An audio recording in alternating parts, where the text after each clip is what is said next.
Jérémy et Laure ne sont pas des parents comme les autres. Dans 1 heure, ils seront en cours, sur les bancs de la fac.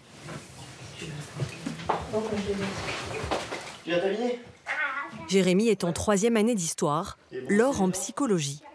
Et comme 125 000 jeunes en France, ils réussissent le tour de force d'être à la fois parents et étudiants. Moi, c'est passé. Ils ont eu Noah il y a 3 ans, alors qu'ils n'avaient que 17 ans. Mon oncle qui commence à piquer ça. Qu'est-ce qui pique? C'est ta porte.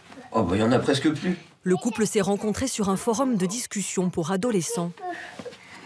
Toi aussi ça pique. Ah Nana, si ça pique, regarde t'as des poils là. Nana. Jérémy habitait dans le nord de la France, Laure en banlieue parisienne. Après 1 an d'échanges virtuels, ils décident de se rencontrer.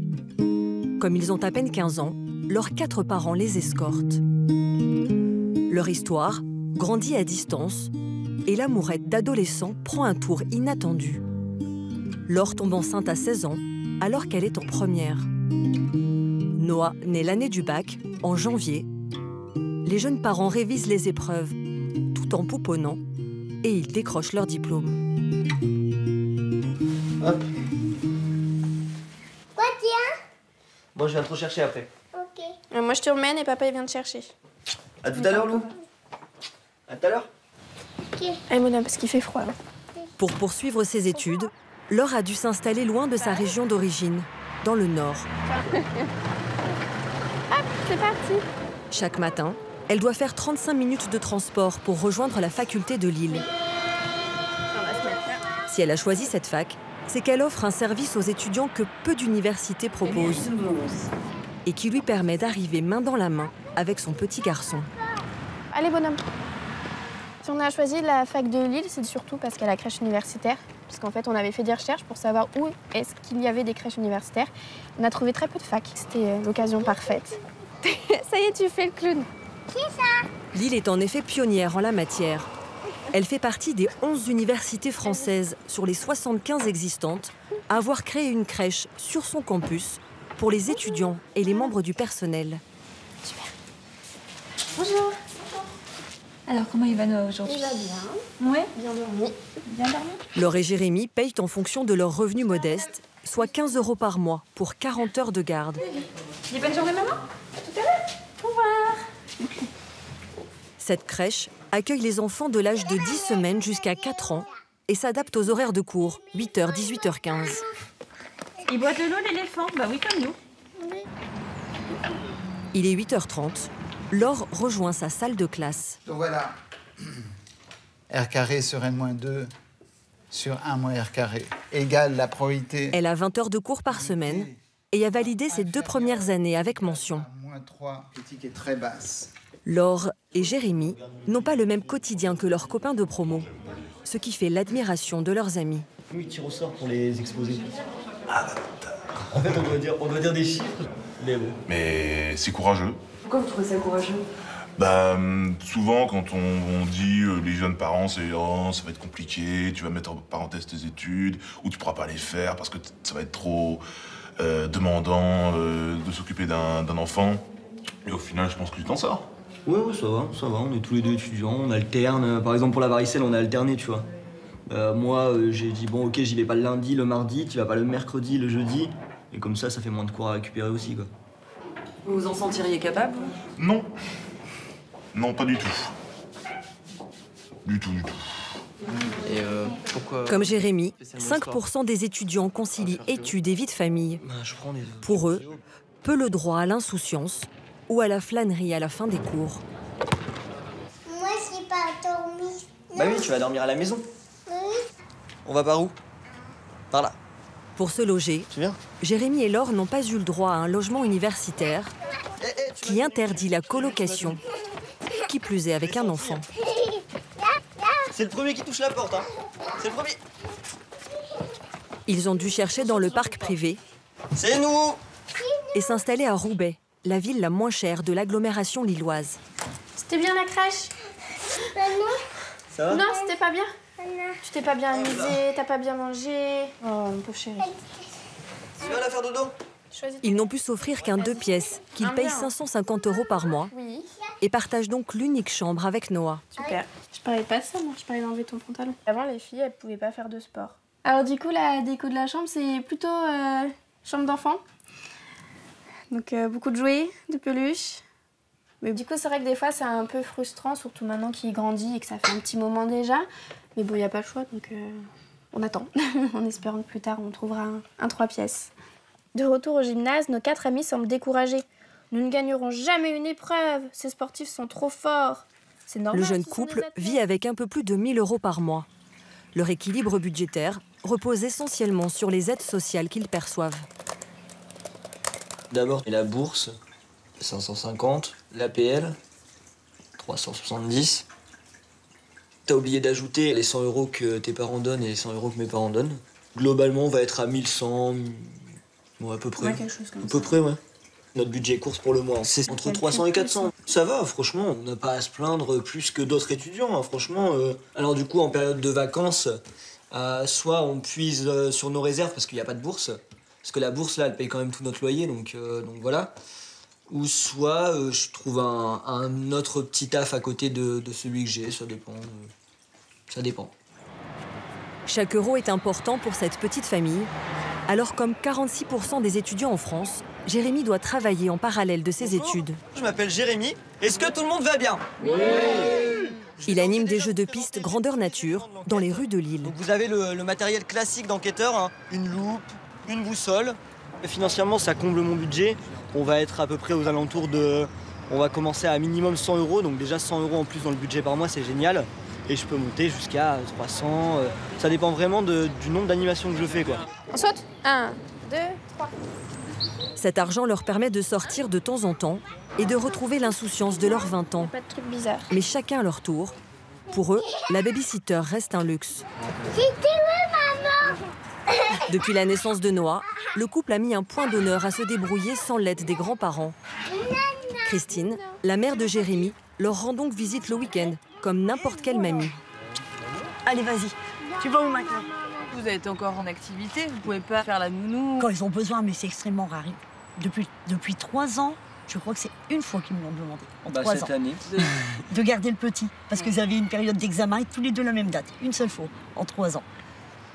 Ah, même dans une fac À force de rigueur et d'organisation, Laure et Jérémy s'en sortent bien. Si tu veux quoi comme gâteau? Mais pour d'autres étudiants, le quotidien reste un casse-tête. Certains militent pour obtenir des droits. Si mes PC écartés, ici.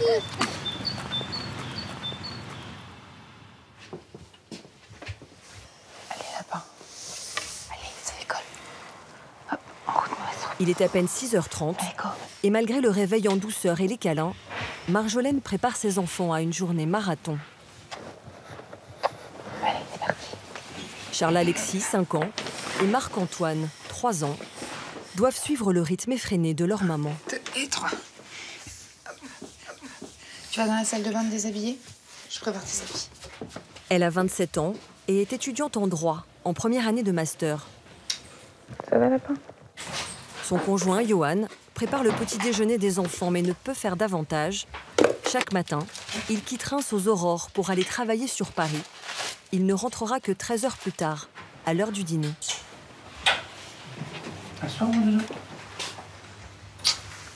Le couple vit principalement avec les 3 000 € du salaire de Johan. Bonne journée. Merci, toi aussi. Après le départ de son conjoint, Marjolaine supporte seule toute l'organisation du foyer.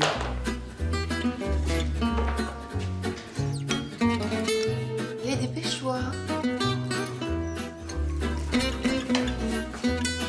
Marc-Antoine, dépêche-toi. C'est millimétré le matin? Ah, c'est militaire, hein. Bon, quand ils ont fini leur petit déjeuner, c'est moi qui leur mets leurs chaussures pendant qu'ils sont en train de finir de manger. Là, parce que là, là, ça va encore, on est dans les temps. Mais si je veux qu'ils puissent se brosser les dents, il faut qu'on soit parti dans un quart d'heure. Donc c'est sport. Marjolaine a tout pensé pour optimiser son temps. Fini les 3 heures de bus par jour, elle a passé le permis l'an dernier. Zou, Marc-Antoine. Inscrit les garçons dans une école sur le trajet de la fac, qui possède une garderie ouverte dès 7 heures. Vous êtes à moi? Allez, go. Allez, les petits chats. Merci, vous de même. Reste à traverser la ville et ses embouteillages. Si elle arrive avec trop de retard, Marjolaine peut se voir refuser l'accès au cours.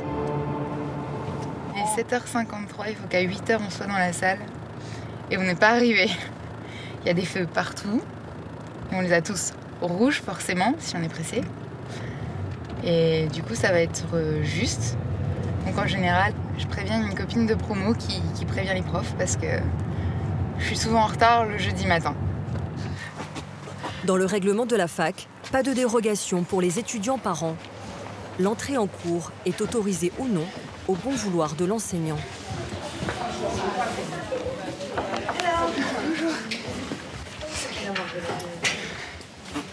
Avant ses études supérieures, la jeune femme a connu une scolarité houleuse. Harcelée au lycée, elle décroche en terminale.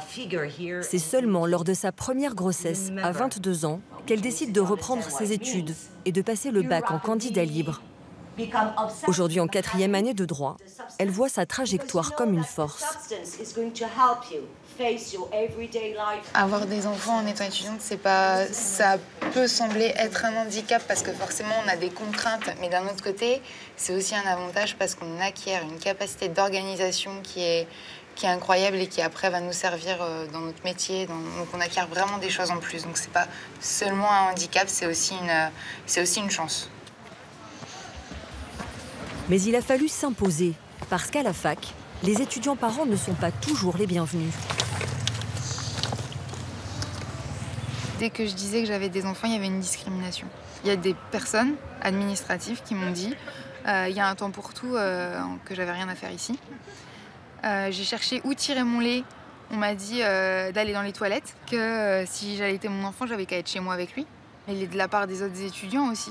Il y a tellement de parents étudiants qui n'osent pas en parler et qui n'en parlent pas parce qu'ils ont peur du regard des autres. Avoir des enfants jeunes, souvent c'est considéré par les autres comme être un cas social, être quelqu'un de pas forcément fréquentable, de quelqu'un qui a foiré sa vie. Alors que non, on a autant de chances de réussite que les autres, sinon plus.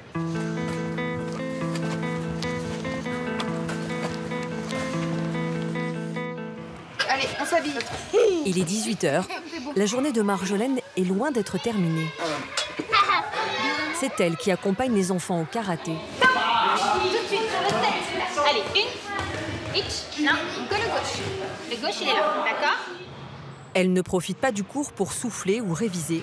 Là encore, son temps est rationalisé. Je fais les courses au drive. Avec les enfants, c'est compliqué parce qu'arrivés le soir, ils sont épuisés et ils sont beaucoup trop speed pour que je les emmène en course. Ils vont s'énerver, ils vont pleurer, ils vont chouiner. Donc je préfère passer au drive tranquillement. Ils sont bien au chaud dans la voiture. Bonsoir. La commande s'est bien passée? Oui. Le temps de récupérer les courses, de faire le trajet retour. Il est déjà 20h lorsqu'ils arrivent et retrouvent Johan. On t'a une pétale de quelle couleur? C'est médaille. C'est pour qui les médailles? C'est pour nous. Non, c'est pour papa et maman. Non. Elle en mérite une, Marjolaine, de médaille ou pas, Johan, selon vous? Parce qu'elle a un sacré rythme. Ah, effectivement, le rythme de Marjolaine, il faut le suivre. C'est un rythme d'étudiant plus. Je suis très fier de ce qu'elle fait, de l'engagement qu'elle a. Dans mes projections, ça rentre toujours. Hein. Dans la vraie vie, c'est un peu plus compliqué. Mais ça rentre quand même à la fin. À quel prix? La fatigue. Petit démon. Malgré la fatigue, pas question d'aller dormir après le repas. Ton cœur avait le pouvoir extraordinaire de créer la vie. Pendant que Johan couche les garçons, Marjolaine se lance dans sa dernière activité du jour. Si on exécute mal un contrat, on peut engager en écoutant une drôle de musique. Contractuelle. Je suis en train d'écouter mon cours. J'ai enregistré avec mon téléphone pour pouvoir le réécouter quand je fais le ménage, quand je sors le chien, quand je vais courir. Sinon, j'aurais pas le temps que je devrais accorder à mon cours. Marjolaine se donne encore 1 an à ce rythme effréné, le temps de finir son Master 2 et d'entrer dans la vie active.